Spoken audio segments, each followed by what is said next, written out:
All right, well, first, this being your first Big 12 Media Days Yep. experience, what are your thoughts so far? What have really the past 5, 6 hours been like for you guys today? Yeah, it's been great. Kind of just speaking to all the media. Whether they believe in us or not, it's been great. I look forward to changing some minds or proving people right.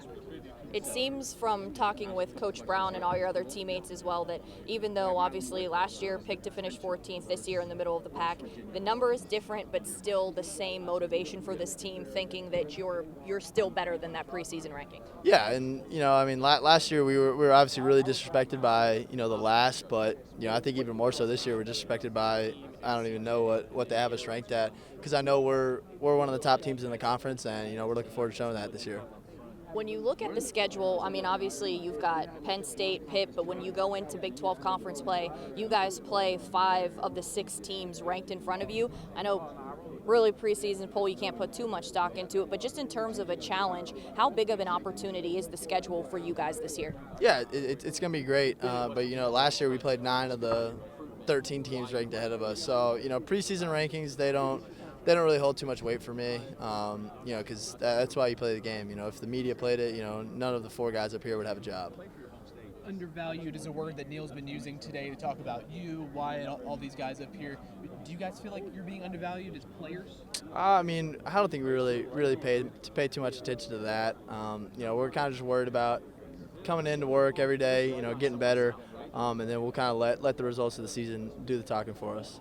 The work that you did in the winter, spring, and summer so far with your personal quarterback coach. Just can you take us through some of that work and how you feel like that's helped you on the field? Yeah, so a lot of it was kind of just going back to basically like the fundamentals of throwing, because everything starts from the ground up. So a lot of it was based on my feet, my footwork, my drops, stuff like that. So really like the first part was just honing in like all the drops and stuff, and then as we kind of got later up till like last week, it was kind of just perfecting all those fine drops and all those fine movements.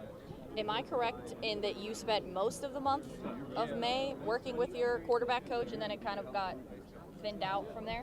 Yeah, I spent a lot of time with him in May, but then I still want to make some time to see my mom and see all my friends at home. So it was a good mix, but I did spend a good amount of time there.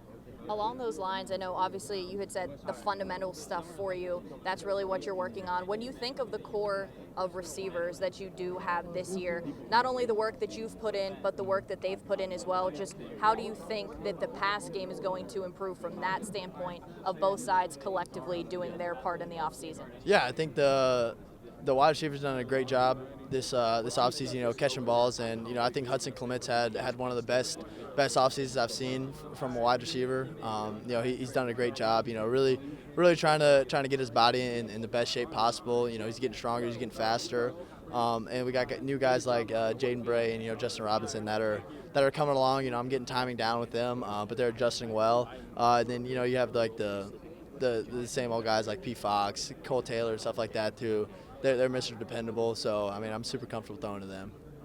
When you have a tight end like Cole, who can kind of be like a security blanket, I guess, for you, he can pretty much catch anything you throw to him. How valuable is that for you guys? Yeah, it's great.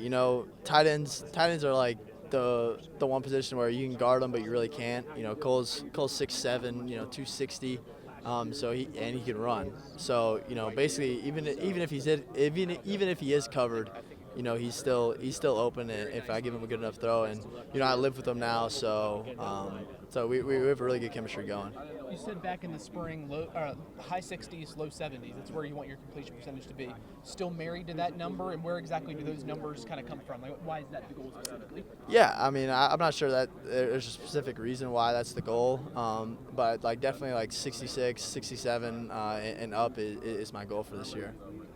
Obviously, from last season, everybody puts a lot of stock in your run game, but just talking about your pass game, what do you think that you're capable of in terms of, the completion number aside, but just an improvement? What do you think that you're capable of as a passer this year? Yeah, I think I'm definitely capable of throwing for well over 3,000 yards this year. I hope to rush over 1,000. Hopefully I stay healthy the whole year, and then if we play well enough, we'll have a few extra games. So I'm definitely looking to eclipse the 3,000 1,000 mark. So So fair to say we haven't seen everything that you could bring in the passing game yet. Yeah, like last year was a good year, but I mean, me and Coach Brown have watched so many cut-ups of games last year where there was hundreds of yards lost throwing just because either I made a bad throw or I made a bad decision, or I didn't put the ball where the wide receiver could run after catch. So there's so many yards that I left on the field last year. So I'm looking forward to hitting those this year. I know obviously you and Nico were close, and all spring it was really talked about the improvement that he has made so far from last year. When you're going through and you're working on these things at the personal level for you, do you share any of that with him, or how are you, working on yourself but also helping him grow in that role as well? Yeah, I think me and Nico have a great, working relationship where, we kind of bounce things back on each other. And I mean, obviously, I love the West Virginia program, and next year it's going to be in Nico's hands. So I want to put the West Virginia program, at the highest level possible, to where Nico can just skyrocket it. Got a non-football question for you. JJ Wetherholt, the shortstop for WVU, is going to be a top 10, maybe the #1 overall pick here this weekend. I know you know baseball well. What do you see from JJ, and what does he kind of mean to WVU? I think it's just his bat to ball ability. I think he can put bat on a bullet. He rarely swings and misses, and I think that's what MLB teams are looking at. So I'm looking forward to watching him in MLB. I know the All-Star weekend's coming up, so hopefully in a few years, he's playing in one. I know you mentioned his bat to ball skills, but hitting, defense for him, which one is more impressive? Again, as someone who knows baseball. Definitely hitting. I mean, I don't know what he hit. I know he's banged up this year, but I think he hit what did he hit last?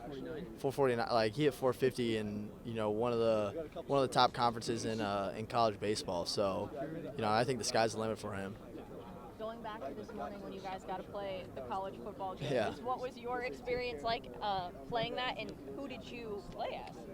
Obviously, played as myself, but no, it was great. It kind of took me back to childhood. I mean, I can remember so many afternoons that I spent with my buddies at someone's house, playing NCAA 14. That was kind of our game. So, it's gonna be unreal when it drops and the whole world's able to play it. Talking with Aubrey over there, he had said that video games is kind of a thing that the defense has been doing, or a group of them to kind of get together, bond a little bit. What does the offense have? I mean, do you guys do anything like that to kind of bond, stay together as a group? Yeah, we play a lot of golf. Me and Wyatt, undefeated as a tandem. So I think the offense is more golf, and the defense can have video games. I think I know what you're going to say, but who's the best golfer on the team? Me, 100%. You can ask Ryder, Nico, and Scotty. You can ask them three how it went playing just against me. You can ask them, and that'll speak for itself. Going back to the video game here for a second, did they get your, scrambling ability and your ability to kind of go off collar or off cuff? I think so. I didn't look at the specific stats, but I mean, I think they got it down. I mean, that's their job is to do all that. So I think they did a good job. I'm sure you grew up, playing college football 14 or whatever game you had. Now that you're in this position and you see yourself in a college football video game, how surreal is that? It's really because I can remember playing with Texas A&M and playing as Johnny Manziel, that was my team. So it would be really cool to kind of hear maybe a few years down the road that some 12-year-old kid was playing as me in West Virginia. I think that would be a great story, kind of a full circle life moment. When you were a kid growing up, did you ever create yourself in the video game? Yeah, I did that a lot of times. A lot of times, I was probably not as good as I thought I was going to be, but I still had a blast playing the game. So I was going to ask, how close is that Garrett Greene you created 10 years ago to the Garrett Greene that's in the game now? I mean, I think the size would be, in the game, I think I was probably 6'3", 220, and could roll. So the size probably is the biggest, I don't know, downfall or whatever you want to describe it. But that was the biggest miss that I had growing up. this year you guys only play one of the Big 12 newcomers. You'll travel out to Arizona, but just out of those 4 new members, what are your thoughts on them joining the league and just how competitive it's going to be as a 16-team league? Yeah, I think it's gonna be great. Obviously a lot of new talent coming in.